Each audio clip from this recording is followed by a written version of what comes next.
And hello to all of our folks joining the webinar today. This is Larry Shavaro of First Associates. Good afternoon to all of our friends and clients in the East, and good morning to our friends and clients in the West.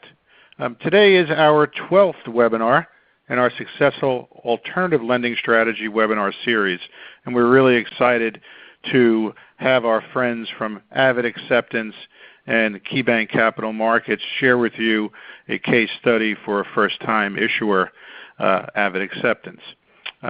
We have really good content today, and from the attendees on the list, I've seen that many look like are interested in becoming a first-time issuer themselves.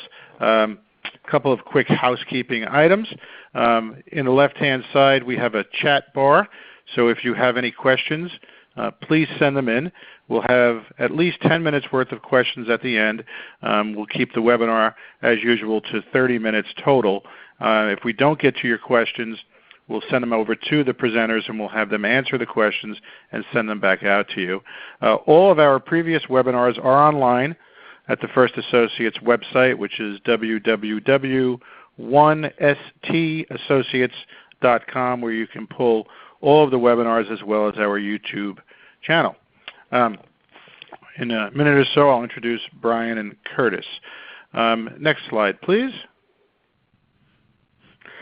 And for those of you who ask about where is First Associates and some of the events, we just got back from a very successful structured finance investment conference in Vegas last week. And that was about 7,000 investment bankers, and so we're recuperating from all of our meetings and our follow-ups from there. The most important online lending conference in the U.S., LendIt, is back in San Francisco on April 9th. We're very excited to be a sponsor of LendIt. I will be hosting the Securitization panel on Monday. David Johnson will be speaking about artificial intelligence on Tuesday. First Associates has been selected once again as a finalist for the Top Service Provider of the Year award at the LendIt Awards for Tuesday night, and we're defending our award from last year. We were excited to win it last year. And we'll be at the CFSA conference, which is a online lending, smaller conference, storefront loan type of program in Miami the week after LendIt, as well as ARDA, which is a timeshare event. And then don't forget, I guess up in the fall, October 8th to 10th, we will be at Lend 360 once again back in Chicago. Rose, next slide, please. In 2017, First Associates had a tremendous year. Not only did we win the LendIt Top Service Provider Award, but we are the only non-mortgage servicer in the United States to receive a servicer rating, having received Morningstar's top ranking. And so we're really excited about that. It helps our originator clients as well as our institutional investors have comfort to know that there's third parties that are auditing us. In addition, we received a license to service loans in the UK. It's an FCA authorization that's very difficult to achieve and to receive. Additionally, we installed a full speech analytics artificial intelligence over our entire call center. And in the fall, we opened up a 1,000-seat facility in Baja, which is about 30 minutes from our San Diego operation. So we continue to grow, servicing over $15 billion in assets. Next slide, please. Thank you to our friends, our great clients across the U.S. and in the UK. We value your business and always cherish our relationship with you folks. Next slide, please. And the survey. And so if you would be kind enough at the end of our webinar to take 2 minutes and just complete the survey, that helps us generate additional topics and gives us some insight to what you're looking for in our webinars. With that in mind, let me turn it over to both Brian and Curtis. Brian is the Vice President over at KeyBanc Capital Markets in New York City, where he led the securitization efforts for Avid Acceptance, a first-time issuer that received a S&P and Kroll rating, highly unusual as a first-time issuer. And Curtis is the CFO over at Avid. So, gentlemen, take it away. Great. Thank you very much, Larry. Appreciate it. This is Brian Switzer from KeyBanc. Appreciate everyone getting on the phone today. Just a little bit more about our practice. KeyBanc, we're middle market focused, do a lot of first-time issuances. Obviously, we led the Avid deal that closed at the end of January, and we work with a lot of different asset classes. The goal of the webinar today is to do a few things. We've got a short amount of time, so we're going to move quite quickly. But one is to talk about why securitization is a great source of financing. Two, talk about the type of company for which securitization makes sense. Three, to give you a high-level overview of the process for securitization. And four, we have some structural details of Avid's recent deal in the back that we'll hopefully have some time to talk about.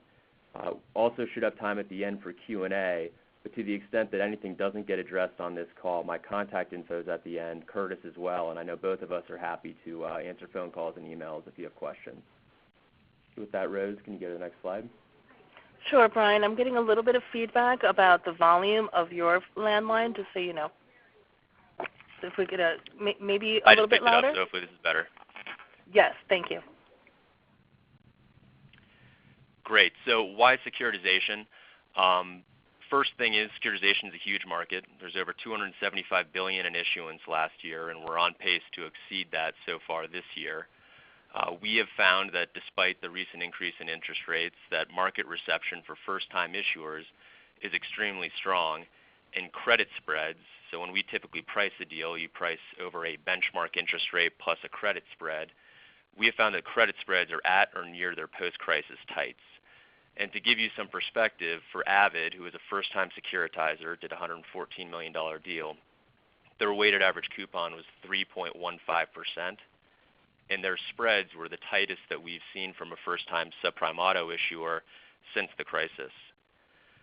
Additionally, there are a bunch of different benefits that I'll go through for securitization, the first of which is diversification of funding sources. So by securitizing, you're not as reliant on your small group of banks that are in your current line. Securitization provides you access to a deep institutional investor base. You can access the market time and time again. There are issuers that do over $1 billion a year and come multiple times. So it's a deep, almost endless pool of money that can help finance your business. And also, many of the investors that would show up in your first deal would be there for your second deal, would be there for your fifth deal and your 10th deal. We find there's a high degree of loyalty amongst a certain subset of the ABS investors. And as you issue more and more, your investor base would only grow. Additionally, Brian, hold on one second. Yeah. Rose, next slide, please. We were behind one slide here. I'm still on 8. I don't know if we're having trouble with the slides. It's okay. Got it.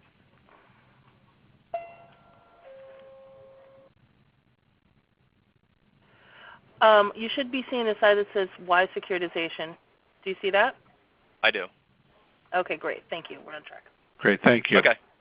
Yeah, sorry about that. Okay, continuing down the list. So fixed rate term financing, this is a big one for securitization, especially in a rising interest rate environment. Securitization allows you to fix your interest rate over the term of the life of the assets. So Curtis and his team at Avid, for example, got the 3.15% fixed rate coupon that is not floating, that's fixed for life. And there's no refinancing risk as the notes that you issue amortize down with the collateral. It's a bankruptcy remote structure. There's no recourse to the company. There's no personal guarantees. Advance rate and pricing is extremely competitive. I already mentioned the pricing on Avid's deal. They also had a 95% advance rate. So typically what we find is that our issuers leave the closing table with cash and also have a lower cost of funds post-close. And finally, it allows you to reload your bank lines. You don't have to constantly go look to syndicate out your line and add new bank partners. Once you get to a certain threshold where you're big enough to securitize, you can fill it up, flush it out to a securitization, and then refill. With that, I'll turn it over to Curtis briefly to talk about why securitization made sense for Avid and why they decided to initiate the process late last fall. Yeah, just to touch upon some of those points, I would reaffirm everything Brian stated. We saw all of these benefits with the securitization, with scale, and whenever you're trying to grow a business, there's really a need to exist within the capital markets and to take advantage of these benefits of securitized trust debt that may not exist with your other financing alternatives.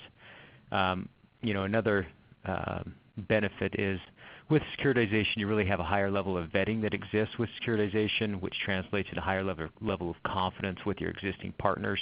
You want to be mindful of your banking relationships, your partners that are in place, because it does affect them.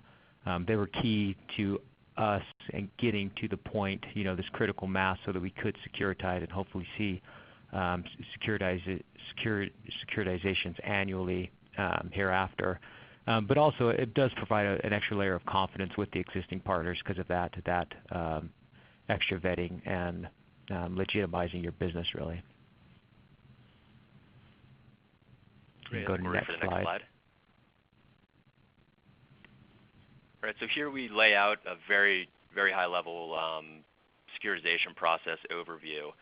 I think the things to take away from this is that, one, for a first-time issuer, securitization typically takes between 3 and 5 months from the time that you press the go button to the day you're closing. I think the fastest we as a team have ever closed a first-time deal is slightly under 3 months, and typically they fall in the 4 to 5 month range. As you can see, there are various different parallel paths that take place as you're doing a securitization. Rating agency, legal, there are a variety of other third parties that are involved in the transaction, and then obviously you have to market and sell the bonds. For the first three, for rating agency, legal, and the other third parties, I can go in offline more detail on how those processes work, but the biggest thing to note is that picking the right partners for your securitization is paramount to making the deal successful and run smoothly. We at Key pride ourselves in assisting and facilitating with these. For example, with the rating agency, typically we would have you as an issuer come to New York City, meet with the 2 to 3 rating agencies that are active in your space for a middle market issuer, give them, interview, have an informal meeting, and figure out who makes the most sense based on the outcome of that meeting. For legal, we typically arrange a phone call with several partners at law firms that are active in our space. In that space, it's very important to find experienced legal counsel that is business friendly. I think no one on this call has any interest in paying New York City attorney, hourly rates for someone to learn their business, for someone to learn about securitization. So picking the right party there is important just both for execution and for keeping the bill down. And then with other third parties, we solicit multiple bids to make sure you get both the cheapest option and someone who knows what they're doing in the space. I can speak to Larry and their team, who First Associates was the backup servicer on Avid, and they were absolutely phenomenal in terms of just being responsive, willing to get on the phone with rating agencies, and them kind of going above and beyond definitely helped in terms of greasing the skids and making our deal move smoothly through the process. The final part, and probably the most fun, is when you actually get the deal baked and ready to go, going out and selling to various investors. So the first step we have listed here is a roadshow. Typically, in the case of Avid, we were in, I believe, somewhere between 6 and 7 cities over 5 days and did 20 investor meetings, which are typically hour one-on-one meetings where you're sitting in somebody's office. And we find that those meetings are extremely helpful just in terms of allowing the issuer to tell the story, to make a face-to-face connection. And given that roadshow, those meetings, they typically increase the probability that someone will participate in the deal and also increase the size of the order that we'll get from investors. Additionally, once you get the deal ready, you're back from the roadshow, you'll market the deal more broadly. So in addition to the 20 investors that you just saw on the road, you'll call dozens others, have maybe phone calls with some, us as the bankers will deal with others, and really gin up as much interest as we can in your issuance, with the goal of being as oversubscribed as possible. And just to give you some perspective from Avid's deal, we were out in the market, we went on the roadshow, a week or so later we were out in the market, and in 48 hours we were multiple times oversubscribed, had 250 plus million of orders on a $114 million deal, which allowed us to, one, have a really deep investor base, but also to grind down pricing and get the best possible execution in terms of coupon that we could for Avid and Curtis and their team. Yeah, and I would just add, go ahead, Curtis. Yeah, and I would just add, these relationships are key, and we can kind of go into it on the next slide a bit. But we started talking to KeyBanc in January 2016 We decided to actually securitize in September of 2017 and then close the transaction January 31st of 2018. So the process from when we initially decided to securitize was 4.5 months from signing an engagement letter and closing the deal. But we had cultivated this relationship for 2 years, and we had talked to other investment banks, but obviously Key is who we felt most comfortable with, and who we decided to go with. And in our relationship, I think you really saw the benefits of a good relationship on the execution of the deal overall. Absolutely, and I think just as a general high-level note to anyone out there, even if you think you're a year or two away from securitizing, reaching out to someone like Curtis or myself at KeyBanc, we are always happy to do teach-ins, to hear about your business, and even look at a tape or performance data to give you some kind of insight as to what a deal would look like for you. It never hurts to familiarize yourself with structures, with the kind of performance data or other infrastructure that's required to execute one of these deals. So earlier is better. But I would say that with Avid, Curtis and his team were on the more prepared end of the spectrum. It's not always 18 months in advance that we get to start working with somebody. You go to the next slide. So what to expect as a first-time issuer? I think timing is definitely key. The securitization market is really favorable. Especially in the auto ABS space, you're seeing tight margins. And although we've seen interest benchmarks rise, again, we were able to benefit on those tight margins. And again, it was timing as well. There was a lot of preparation. Avid started originating in 2010, so there were years of preparation leading up to this. We did have an experienced management team as well that had securitized with previous companies. Legal considerations, I would just note to identify any legal or contractual impediments that could affect the securitization. You want to make sure if your revolving line of credit facilities and your other financing transactions don't have, you have the option to repurchase the receivables to include in the securitization. To give you an idea, we did about 70% of the receivables were pledged to a revolving line of credit, 30% were in other financing transactions. We did have to review those agreements in the other financing transactions, those private pool placements that we had. We did have to amend them over time. We did buy back some of the receivables prior to the securitization just to make the securitization process as seamless as possible. Also identifying legal opinion issues. You want to work with a firm that's familiar, again, with securitization so that you're not walking them through it, so your investment bank's not walking them through the process. Also, you want to ask questions. If you have a certain concentration of over 10% of your aggregate portfolio in any one state, you're going to have to get concentration opinions. We made sure our law firms were familiar with those states that our portfolio did exceed 10%. Also, establishing and cultivating strategic relationships. Top accounting public firm at the bottom there is key. These rating agencies aren't going to want to see a regional accounting firm. We used a larger one. They're going to basically want to see the top 7 accounting firms auditing your financials. Also, the backup servicer. We used First Associates for 2 years prior to the securitization. We weren't obligated to, but we wanted that in place, kind of as a marketing tool, for our investors, our banking relationships. Also, that was key with rating agencies so that we could act as custodian in the securitization to see that there was an existing relationship. First Associates had been through a successor event with prior lenders, and so that did, add to the strength of our securitization and rating with the rating agencies. Again, there's lots of detail. If you want further information, feel free to reach out. The rating agencies have methodology for bank accounts, so we decided to go with our lockbox services and DACA account with a top-tier bank because to receive a single A rating, the minimum bank rating needs to be triple B. To receive a triple A, it requires a single A bank rating. So they do look at those banking relationships as well and who's holding those lockbox services and DACA accounts as well. So we did go with a top-tier bank so that we could not only on this transaction receive a single A, but in subsequent securitizations be ready to hopefully receive a triple A rating. Next slide. Great. I'm going to try to move through this quickly so we have time for Q&A. But some key considerations we laid out below in addition to what Curtis had just mentioned. Once again, we at Key or your banker should help you to walk through each of these. One of the questions we most commonly get is what is the scale of a portfolio that you need to achieve in order to have securitization make sense.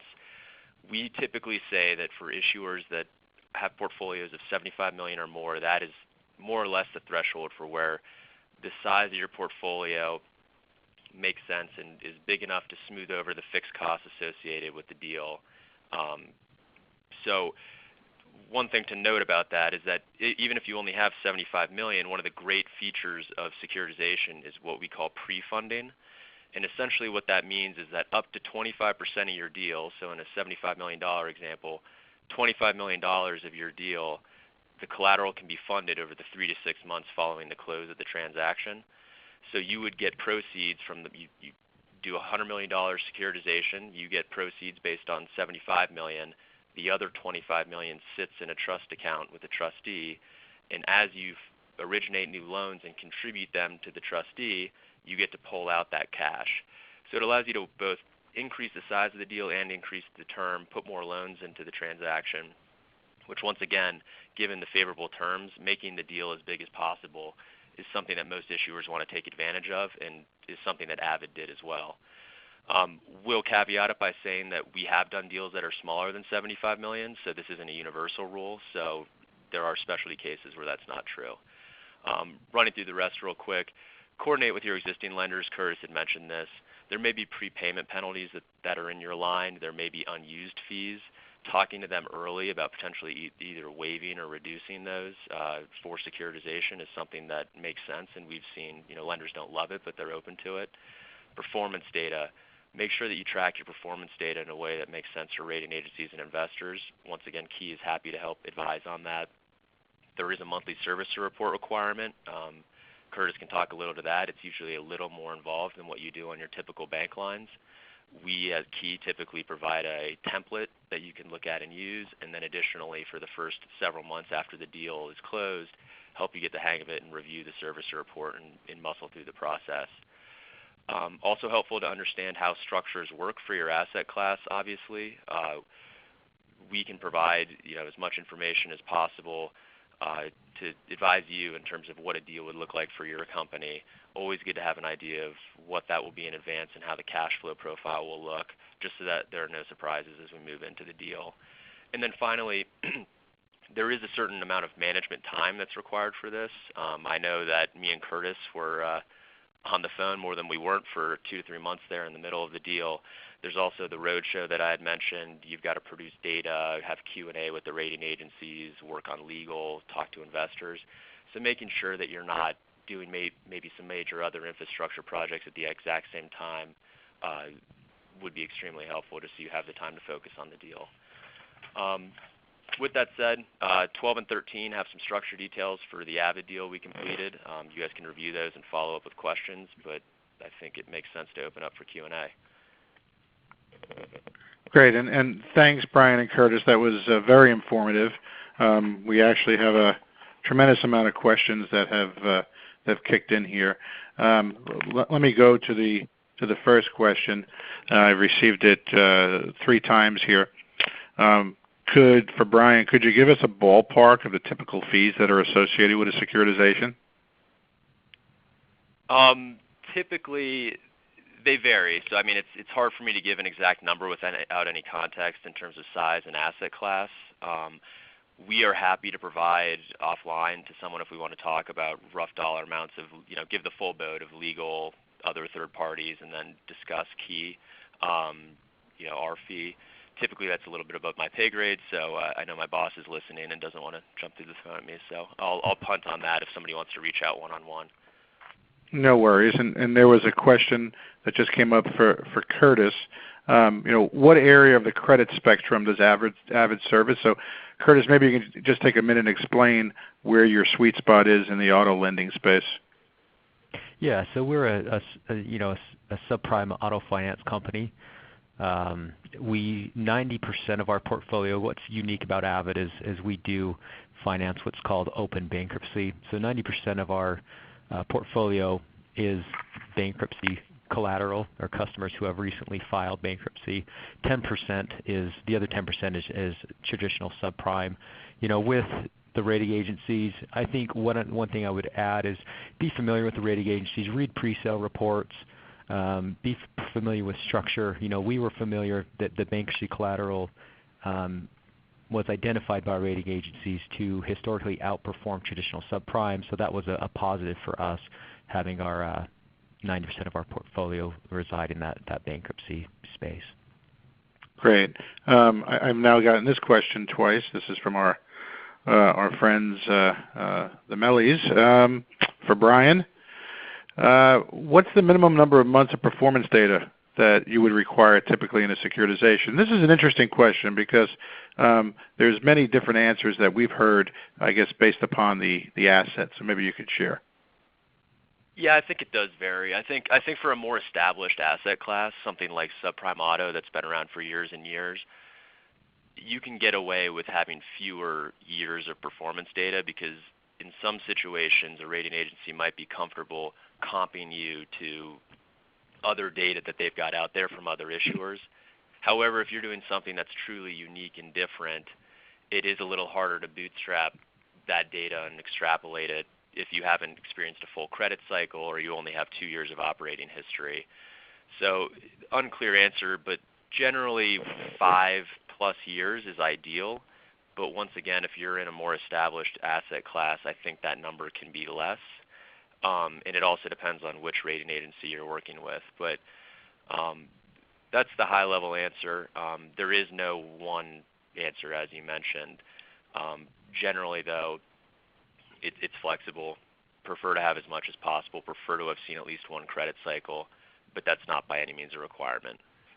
Right. We've seen in marketplace lending today in small business, newer entrants that are maybe 2 or 3 years old that can piggyback their data versus what's been going on in the market for some time. So I think those are some exceptions. And yes, the rating agency is important. And that leads me to the next question for Curtis. Curtis, why did you and Key decide to work with Kroll and S&P on this transaction? That's a good question. A lot of first-time issuers only go, with Kroll because they have some concern that they may not get the rating they want with, say, an S&P. But that's kind of where you have an initial interview. We flew to New York before our roadshow, kind of met with a couple investors, met with Key there at their office, and we went and kind of had an interview. It's an interview for them as much as it is for you.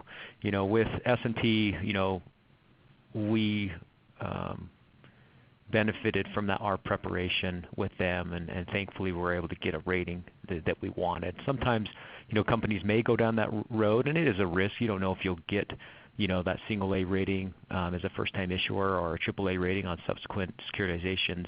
But you don't know unless you go and go through the process. And it's unfortunate that some companies do not get there. But I think that the investment banks and Key in particular can give you some good guidance. They've been through the process. Though it's your first time as a company, it's not their first time. They have relationships. They know these institutions, and they can give you some guidance as you go through the process, whether they think you can get that rating or if you should hold back and just keep a different rating agency on the deal. Gotcha. We have a few questions. Go ahead, Kurt. Go ahead, Brian. I was just going to piggyback on that real quick, just to say that S&P on a first-time issuance in subprime auto is rare. We got there and we got to single A, which was a huge win for Avid and Curtis. Kroll only is very common and is not. There's plenty of great prints and executions out there that have done Kroll-only deals, so that's by no means limiting. But in the event that you can have an S&P who has been around and is a very established rating agency and get to the single A level, we tend to think that it's valuable to have them on if you can get there. Thank you. I have time for 2 more quick questions. There's a few questions that are coming across in regards to spread and advances and such. I'll get those questions over to Brian, and I'll let Brian answer them directly to the folks that sent those out. But as you're talking about S&P, one of the questions was, who are the typical investors on these deals? Sure. So a lot of them are household names that advertise on TV. It's insurance companies, it's money managers, it's some credit funds that are out there. A lot of them are household names that you've heard of. And so we hit all of them, all of the above. And as you can imagine with insurance companies, one of the reasons why ratings matter is because they have their regulatory requirements. And so having a rating on the deal opens up bigger pockets of cheaper money with all of those insurance companies. So that's a big reason why we like to get the rating when we can. But that's a flavor for it. Happy to get into specific names if somebody wants to talk offline. But it's a lot of big insurance companies you've heard of. And to go back, some of those companies do require 2 agencies rating to open up, certain funds. So if there's only one rating agency on the deal, it might limit. Though you can get there and you can be fully subscribed. If you do have 2 rating agencies, it kind of opens access to other funds that wouldn't exist with only one rating agency on the deal. Gotcha. And the last question I have before we finish up here today. Both of you folks, do you see the securitization space for auto up, down, or about the same in 2018? And coming off of this first transaction, when do you anticipate a second transaction? I'll let you start, kind of the climate of the market. I'm sorry, repeat the Brian. first part of that question? I think I missed that. Do you see in one word, do you see the securitization space for auto up, down, or about the same in 2018? Yeah, I think more or less the same. It's hard to tell because it's not a one-to-one correlation with just how much subprime auto paper is written necessarily translating to securitization plans for everybody. I think we've seen more and more first-time issuers come to market, and so as those people continue to make routine issuances going forward, they should be out to market more. It's only been growing. So I think the trend is upward. Whether or not 2018 will beat 2017, which was a huge year, is TBD. It was about $25 billion last year. But I think the trajectory is upwards. And to answer the second is, we closed this transaction January 2018. We expect to be back fourth quarter 2019 and then every year thereafter. Great. And with that, a couple quick housekeeping issues. Thank you for listening in. You'll be receiving a survey, and please be kind enough to take a minute or so and fill out the survey.